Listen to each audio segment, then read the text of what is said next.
Всем привет! У себя в Инстаграме я попросила вас накидать мне вопросы на мамско-детско-веганскую тему. Жаль, что не получится ответить на все, но я постаралась собрать сюда побольше вопросов. Первый вопрос. Как планируете режим дня, чтобы максимально все успеть и для детей, и по дому, и свои дела развития? Может быть, есть какие-то советы?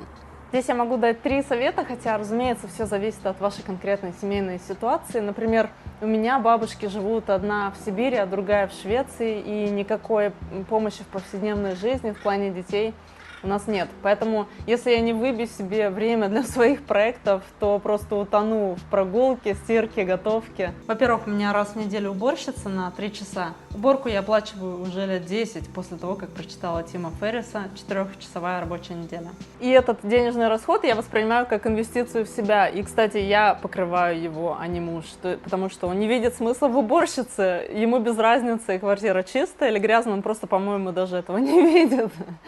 И помимо уборщицы еще я хочу, точнее, я уже составила список и хочу начать задействовать больше услуг в плане аутсорсинга. Например, мне совершенно не хватает времени на свой второй канал, детский, и я присмотрела некоторые услуги с сайта Quark и хочу нанять, например, там монтаж. Во-вторых, в воспитании детей конкретно задействован муж. И обусловлено это не только тем, что он швед, а там папа берут себе с рождением ребенка по полгода декрета, но и тем, что я не забрала у него ответственность. Иногда мне говорят: как ты отпускаешь мужа одного с детьми к свекрови на каникулы? Да даже на прогулку некоторые папы не выходят одни с детьми. И мне кажется, здесь не столько муж виноват, сколько жена сама, потому что забрала у него его долю ответственности на себя. И в-третьих, минимализм. Чем меньше вещей, тем меньше уборки. При покупке любой новой вещи я сначала оцениваю ее в плане того, сколько места она займет дома и сколько времени нужно тратить для ухода за ней. Это для меня чуть ли не важнее, чем потребность самой вещи. Я постоянно провожу аудит детских вещей, то, с чего выросли или с чем не играют, увожу в секонд-хенд. Это 3 моих правила, но мне кажется, все в итоге сводится к драйву. Например, у меня тоже бывают фазы, где мне лень, или, например, у Акса в последние месяцы росли 17, 18, 19, 20 зубки, и он мог не спать ночью по несколько часов, то есть я вставала поздно, забросила свои тренировки. Но даже во время таких фаз выкраиваешь минутки времени в день, чтобы работать над своим делом, и они в счет. Как боретесь, когда сталкиваетесь с требованием предоставить справки о прививках в садике, школе, спортивных кружках? Я прекратила ставить детям прививки чуть больше 1,5 лет назад, то есть тех поставленных по незнанию прививок хватило, чтобы предоставить запрошенные тогда школой и садикам бумаги. В Германии здесь в марте этого года вступил в силу закон об обязательной прививке КПК. До 31 июля 2021 года нужно доказать, что детям сделали прививку или что они перенесли корь. Сыну КПК я не ставила, и из-за этого закона тоже не собираюсь проводить на нем открытые эксперименты. Поэтому я думаю, что если он к тому времени не переболеет корью, и когда я откажусь предоставить саду необходимые документы, то мне по почте придет уведомление о штрафе, которое я буду обжаловать. В школу здесь обязаны ходить все дети, и даже нет возможности домашнего образования в Германии. Поэтому, я думаю, статус прививочной интоксикации никак не повлияет на школу. Но в сад вот наверняка не пустят, и значит, что сын у меня будет дома, начиная с июля 2021 года. Если мы, конечно, к тому моменту не переедем обратно в цивилизованную Швецию. А пока я записалась в местную группу активистов и подписываю петиции. Хотела поехать на демонстрацию в Мюнхене в марте, но ее отменили из-за короны. В общем, я собираюсь открыто бороться против медицинской тирании и фальсифицировать бумаги не буду, потому что на кону стоит будущее наших детей.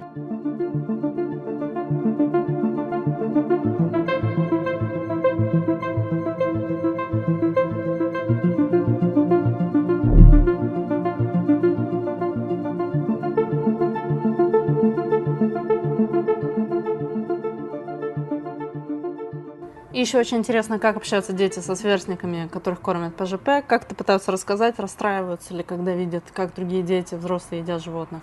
Вообще все идет позитивно. В принципе, все знают в Юлином классе, что она веганка, потому что у них уже было много совместных праздников. Так как она в Монтессори, то у них с 1 по 4 классы в одной группе учатся, и таких 3 группы. То есть в ее группе есть дети на несколько лет старше, и один раз какой-то мальчик наехал на нее, что веганство вредит здоровью, и она расстроилась. Я ей говорю в таком случае заминать разговор, личный пример сильнее слов, И между нами я ей объяснила, что некоторые пытаются найти все возможные оправдания, чтобы продолжать есть животных. И это был единственный негативный момент. В остальном все хорошо идет, и вообще она уверенная веганка. Дочери 4,5, и она часто приходит обескураженная, что ребенок, с которым она играла, не понимал, почему она, к примеру, говорила, что нельзя есть рыб. Видно, что досадует, что не хватает ей слов объяснить свою позицию. Вот, думаю, у нее самой нет четкой системы в голове пока, или по возрасту вроде как это нормально. Конечно, она еще маленькая, в 4,5, и вообще есть разные ситуации. Единственное, что мы можем сделать как родители, это всячески поддерживать наших детей и время от времени обсуждать с ними тему веганства. Вопрос, как быть с традиционными детскими праздниками, если туда приглашают, и как быть с тем количеством пищевого мусора, которым там кормят детей, если у ребенка еще нет понимания и он хочет это попробовать. Я приношу с собой на праздник эквивалентный мусор в веганском варианте. 99%, что мои дети будут есть именно его, тем более, что дома я им такое не даю, они с радостью накинутся на этот веганский мусор. Но даже если Акс, например, в свои 2,5 годика захочет что-то другое со стороны, объяснить ему, что там тяжело будет, скандала я не хочу, конечно, я запрещать не буду. Но, если честно, я не припомню такой ситуации пока что. И заранее я связываюсь с организатором, спрашиваю, будет ли что-то по вегану. Иногда бывает, кстати, что они готовят что-то для нас, а если нет, то просто готовлю эквивалент. И да, это немножко затратно, но мы как-то уже все привыкли. В одном из видео вы говорили, что по поводу питания детей проявили жесткость в отношении родственников. Как объяснить, если все вокруг не поддерживают и без мяса и молока не понимают питания? Поделитесь, пожалуйста. С родственниками всегда тяжелее, потому что они не привыкли видеть в нас специалистов по питанию, если это не ваша профессия, конечно. Так как вы здесь пишете, что не поддерживают, не понимают, то понятно, что обсуждать что-то вообще бесполезно. Я просто дала понять, что это мое взвешенное решение, и обсуждать я ничего не собираюсь. То есть ответ на ваш вопрос будет: вы не обязаны никому ничего объяснять, кроме как там своему мужу или жене. Если вы только в начале этого пути, можете при желании сослаться на обращение Комаровского к бабушкам и дедушкам, но это в принципе для всех родственников. Дети из семей, где бабушки не живут вместе с внуками, попадают в больницы заметно реже. Самое главное правило, обязательное для исполнения дедушками и бабушками: никогда и ни при каких обстоятельствах не принимать никаких решений, касающихся образа жизни ребенка, а тем более навязывать эти решения его родителям. Ответственность за счастье и здоровье малыша несут только мама и папа. Вы должны с этим смириться, и как бы вам этого не хотелось, никакой ответственности на себя не брать. Пусть делают со своим ребенком, что хотят, самостоятельно отвечая за все. И это не бездействие, не закрывание глаз, это единственный и самый верный путь к миру и покою в семье, к нормальным взаимоотношениям между поколениями. Интересно, какой у вас распорядок дня и в каком приложении вы его ведете. Сейчас я встаю в 7, начнутся сад и школа, когда опять, то буду опять вставать раньше, потому что нужно приготовить им много чего, взять с собой в школу и садик. И потом после завтрака муж уходит с ними гулять до обеда, а я работаю. Обычно я бы еще занималась спортом в это время, но сейчас, в последние полгода, я забросила. Но так как у меня есть постоянная базовая нагрузка спортивная из-за отсутствия машины той же, я думаю, я быстро наверстаю. Потом после обеда Юля делает уроки часа 2, и затем мы идем, уже моя очередь с ними гулять, до ужина. И после ужина опять муж идет с ними на прогулку, потому что на мне вся готовка. Какой формат таблицы, куда записываете расходы-доходы и как часто вы туда все вносите? Я уже показывала, что расходы-доходы вношу просто в Excel, у меня нет никаких аппликашек. И занимаюсь этим раз в месяц, прохожусь по всем своим костам. Про круг общения интересно ваших детей, где и как находите единомышленников. У нас есть единомышленники, но нет времени с ними встречаться. Пока учтешь все желания каждого ребенка, куда кто хочет пойти, то поменяются все планы 100 раз. В общем, пока что тяжело. Наверное, когда Акс подрастет, будем встречаться чаще. Да, я чистилась от тяжелых металлов. Судя по тесту, до и после чистки успешно. И профилактически я продолжаю пить пару раз в неделю детокс-смузи от тяжелых металлов на основе черники, кинзы, спирулины, проростков ячменя и водорослей далс. И я всем однозначно рекомендую убрать тяжелые металлы из организма, не в последнюю очередь потому, что когда в вашем теле присутствуют металлы, то при взаимодействии с электромагнитными волнами вы превращаетесь в своего рода антенну. Я про 5G. Расскажите, занимаетесь ли медитациями и аффирмациями? Нет, сейчас я не медитирую, но хочу опять начать. Также хочу возобновить технику попеременного дыхания Нади Шадхана Ей меня научила индийская йогиня, когда я работала в Куала-Лумпур. Верите в жизнь после жизни? Не то, что в жизнь после жизни, скорее в единство Вселенной. Если у вас друзья в Германии, по душевности, мировоззрению с вами схожи. У меня здесь есть единомышленники, да, но, если честно, с 3 детьми и своим ИП пока совершенно нет времени. Как вы справляетесь с негативом? Не обращать внимания на негатив, что бы там дальше ни произошло с введением насильных прививок, с карантинами, с дальнейшим враньем со стороны основных СМИ и правительств, с блокировкой и срывами в соцсетях.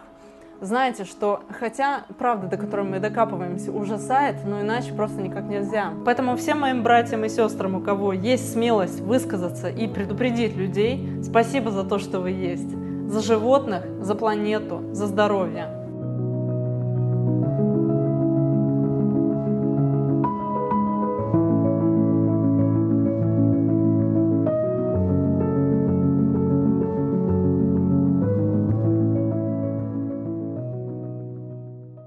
Так как много вопросов здесь, как относитесь к родам в воду?